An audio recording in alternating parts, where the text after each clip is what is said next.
the world had fallen silent. For over a year, Daniel Harper had been alone. Cities stood empty, their buildings lifeless husks.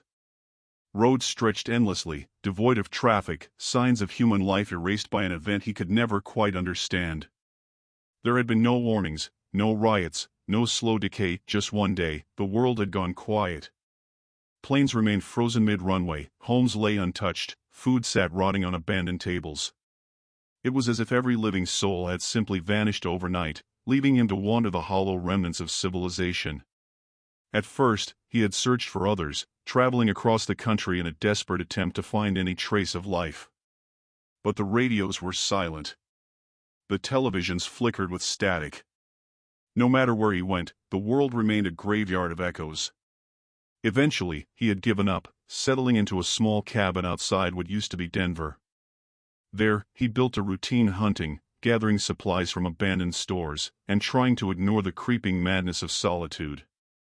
And then, one morning, he sneezed. It was a small thing, but it sent a jolt of ice through his veins. He sniffled, rubbed his nose, and dismissed it. But as the hours passed, the symptoms grew. His throat ached, his head pounded, his body shivered. By nightfall, he had a fever. It was impossible. He had been alone for over a year. There was no one left to spread a virus, no contaminated surfaces to touch. And yet, he was undeniably sick.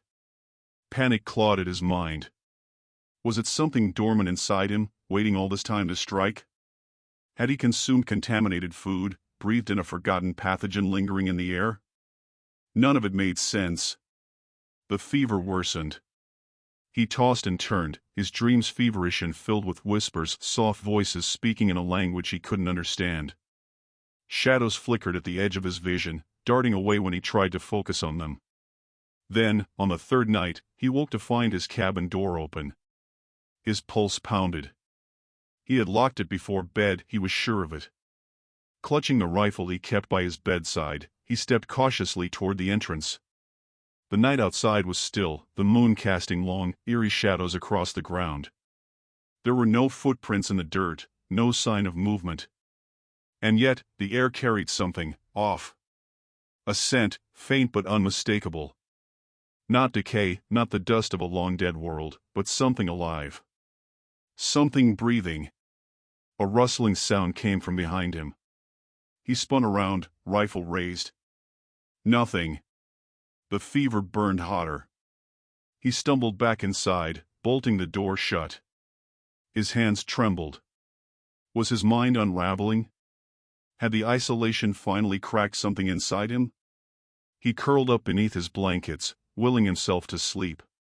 But sleep did not come easily. The whispers returned, closer now, curling around his mind like tendrils of smoke. He could almost make out words, his name slipping through the dark and voices not his own. Shadows pooled in the corners of the cabin, shifting, writhing. He wasn't alone.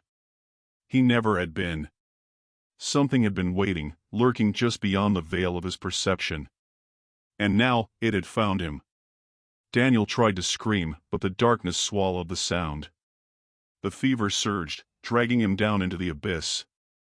And as the sickness consumed him, the last human on earth finally understood, he had never been the last at all.